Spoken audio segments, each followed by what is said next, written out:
Uma outra família também participou do programa Inclusão no ano de 2005. Moradores de Brasília, Fernando e Adriana Cota, são pais de Fernandinho, que também tem autismo. O casal fundou uma ONG sem fins lucrativos para ajudar na divulgação. Junto com outros pais e profissionais da saúde, a ONG Movimento Orgulho Autista do Brasil tem colhido algumas vitórias desde que foi criada em 2005. Apesar disso, Adriana e Fernando dizem que ainda há muito o que fazer para que a causa seja mais divulgada e traga novas políticas públicas de inclusão e assistência à saúde e ao desenvolvimento dos autistas.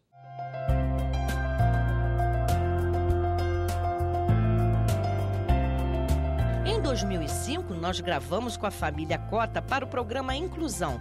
Fernando, o pai, Adriana, a mãe, e Fernandinho, como é chamado carinhosamente pelos pais. Nessa época, o menino tinha 8 anos. Aos 4, ele foi diagnosticado autista. Quando na primeira consulta com o neuropediatra, ela sugeriu a palavra autismo, né, para definir o que ele tinha, foi um choque para mim. Então, no dia, eu senti como se o chão se abrisse, tivesse me engolido. E eu só lembro desse dia, eu me lembro bem claramente dela com a porta do consultório aberta, esperando que eu saísse. Eu não tinha força nas pernas para levantar. E de lá para cá foi uma jornada, a gente sempre procurando auxiliá-lo da melhor forma, porque a gente viu aos poucos o autismo instalando nele, né? Desde então, os pais de Fernandinho entraram numa luta sem fim, na tentativa de que o filho tivesse todas as condições para obter um bom desenvolvimento. Mesmo diante das dificuldades e limitações do filho, Fernando e Adriana nunca desistiram. O amor vence todas as barreiras. A afirmação é de um pai e de uma mãe que buscam diariamente uma vida digna para o filho. Os ganhos no autismo, eles são muito lentos e precisam de um trabalho muito constante, um trabalho que a gente tem que estar sempre com aquela certeza de que ele precisa ser feito. E a gente não encontra esse trabalho na rede pública de saúde. Para a gente conseguir muitas vezes levar uma pessoa autista não verbal, que é o caso dele, num dentista é um desafio, porque os dentistas não estão preparados, como a maioria dos profissionais não está. Então a gente fundou uma ONG, o Movimento Orgulho Autista Brasil. A gente vem junto com outros pais e profissionais interessados nesse tema desde 2005, realizando o desabafo. As pessoas já trabalham com o Movimento Orgulho Autista Brasil, com as tecnologias sociais, os encontros, com as blitz do autismo, enfim, é uma série, na realidade, de, vamos dizer assim, tentativas, programas, projetos para que as pessoas autistas e as famílias possam ser incluídas, tenha sua causa divulgada, tenha, vamos dizer assim, mais recursos envolvidos para essas famílias, para essas pessoas que tanto ainda carecem desses serviços públicos. Fernandinho cresceu, tornou-se um rapaz, embora ainda tenha comportamento de criança. Agora, desse tamanho, ele continua fazendo a mesma birra, só que ele já está um rapaz, né? Então, assim, mesmo a gente trabalhando, às vezes a resposta não vem como a gente gostaria, mas parar de trabalhar não é opção. Infelizmente, a gente ouve falar ainda muito de situações de famílias muito carentes que não têm outra alternativa senão trancar seus filhos em casa. Porque eles são muito inocentes, eles desconhecem o perigo de um carro, por exemplo, vindo na direção deles. Se for andar assim em locais de campo, assim, eles entram dentro do rio, né, dentro de um buraco. Então, as famílias precisam proteger seus filhos. E não tendo alternativas, elas trancam eles em casa. E o poder público, ele precisa intervir nisso. A lei já existe, ela precisa ser colocada na prática. Fernando e Adriana ressaltam a existência de uma lei recentemente sancionada no país para melhorar a qualidade de vida dos autistas. Eles criticam a demora para que esta lei seja de fato aplicada. É um problema sério que no Brasil nós temos essa questão. Essa lei, nós começamos com ela no Senado em 2009, no Senado Federal, passou pela Câmara, foi modificada pela Câmara e teve que voltar ao Senado e conseguimos no final de 2012, em dezembro de 2012, né, que a presidente Dilma sancionasse, embora com alguns vetos. E a grande dificuldade, tanto dessa lei quanto da lei do Distrito Federal, que nós primeiro também conseguimos uma lei no Distrito Federal em 2011, mas a grande dificuldade das leis estaduais e dessa lei federal é tirar do papel. Nós temos isso no Brasil. Primeiro nós temos que lutar pela lei para garantir os serviços no campo jurídico e depois a gente tem que buscar tirar do papel. Eu acho que é a conscientização social das pessoas buscarem realmente seus direitos, né? Porque nós temos um histórico do nosso país em que as pessoas não se educam com muita facilidade e a falta da educação formal, ela gera com que a pessoa não conheça os seus direitos e os seus deveres, né? A gente, quando tem um filho autista, a gente procura se informar. Hoje já existe quase que para toda a população a internet, então fica mais fácil da pessoa pesquisar, né, com relação ao autismo. E as informações que encontra são de pessoas que tiveram muito sucesso com as terapias precocemente aplicadas. E essas terapias não estão nem perto de ser popularmente disponibilizadas para a população. É muito complicado. Para Adriana, é importante que os profissionais da saúde sejam especializados para que possam prestar um bom atendimento aos que têm esta síndrome. Precisamos de psicoterapeutas, terapeutas ocupacionais. O autista ele precisa ser ensinado a usar adequadamente os talheres, a sentar-se à mesa, a fazer higiene sozinho. Então são coisas que, por exemplo, o profissional da área da educação ajuda muitíssimo. Agora é uma tragédia quando uma pessoa tem um filho em casa e não tem recurso financeiro para poder proporcionar para o filho esse tipo de terapia. E nós temos muitos, a gente sabe, infelizmente. Eu queria mandar esse recado para os pais, para essas famílias, para essas mãezinhas tão lutadoras, que tenham muita esperança, lutem muito por seus direitos.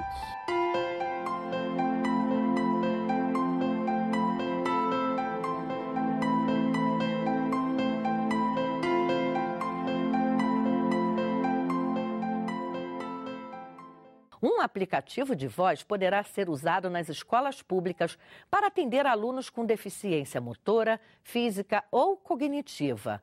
É um instrumento de apoio à comunicação. Desenvolvido por um analista de sistemas, o aplicativo de voz ajudará na comunicação de 15 milhões de brasileiros que não falam. Impressionados com a nova tecnologia, que poderá ajudar milhões de brasileiros com deficiência, a Comissão de Direitos Humanos realizou uma audiência pública para debater a possibilidade de incluir este instrumento nas escolas da rede pública do país.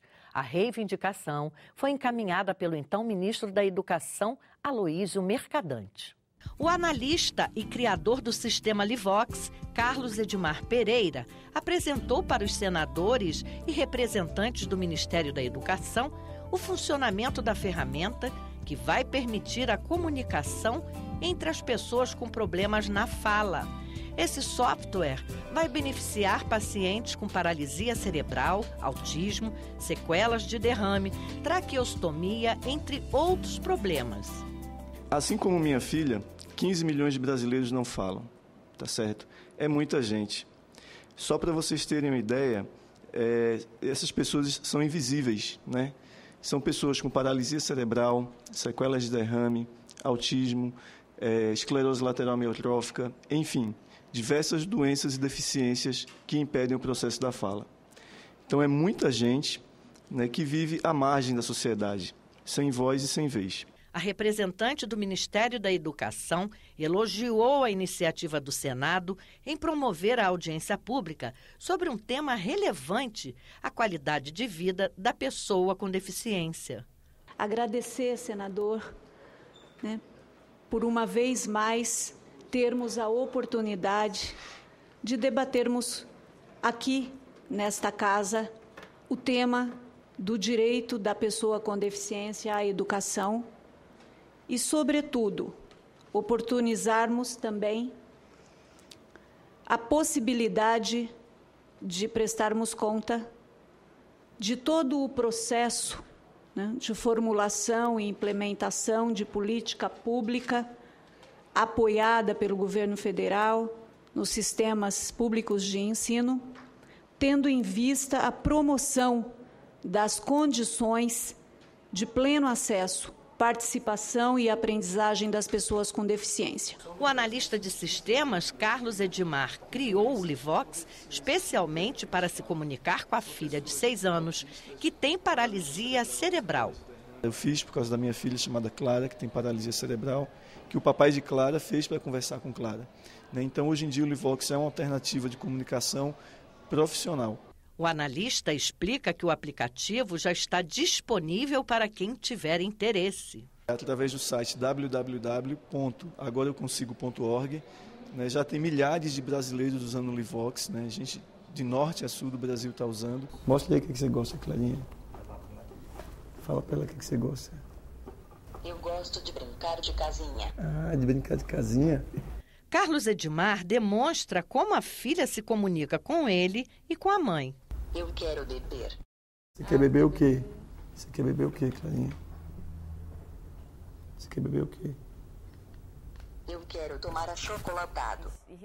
Aline, a mãe de Clara, diz que a menina usa o aplicativo na escola também. Antes, a comunicação era bem difícil, porque assim, a gente tentava se comunicar com alguns cartões, recortava algumas coisas, colava, plastificava e colava em papéis, mas é muito difícil para uma criança entender, compreender isso, que ela pode se comunicar. Então ela pegava o papel, ela brincava, ela jogava, e aí já estava mudando o comportamento, ela já estava ficando um pouco mais, eu diria, agressiva, um pouquinho, bastante, sem se fazer entender.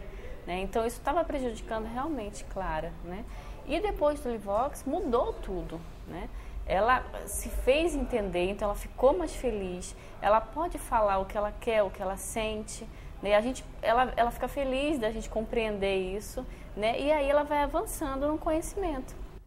O Livox é ativado a partir do toque na tela do tablet e oferece 14 mil figuras que podem ser tecladas para mostrar o que o usuário deseja. Quando eu vi a alegria da minha filha e da minha família, eu vi que tinha algo muito grande aí. E foi isso que aconteceu. Outras pessoas começaram a usar o Livox, e isso começou a virar uma bola de neve. E hoje em dia eu fico muito feliz de ver milhares de pessoas no Brasil inteiro usando o Livox.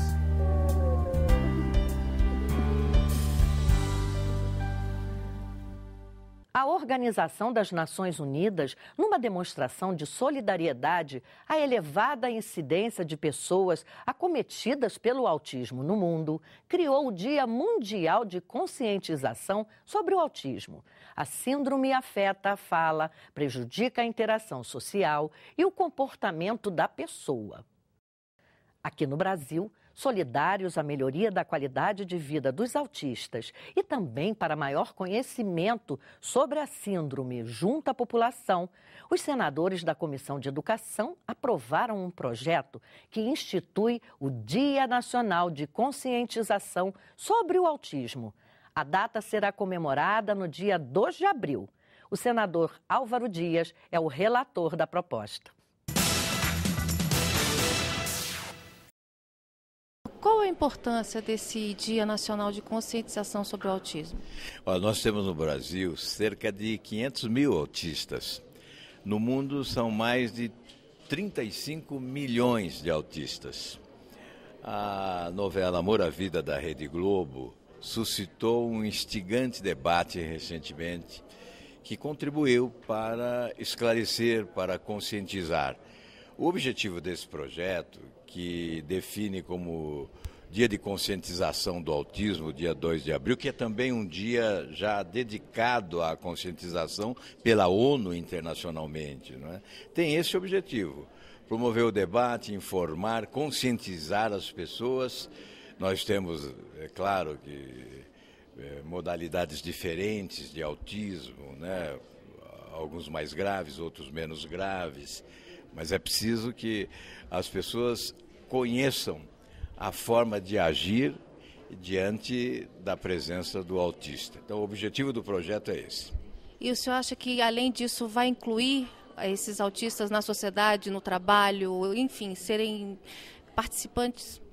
Esse é um objetivo essencial, né? A inclusão social dos autistas. Esse debate promovido pela televisão recentemente caminhou exatamente nessa direção. a possibilidade de inclusão, e sobretudo em determinados casos.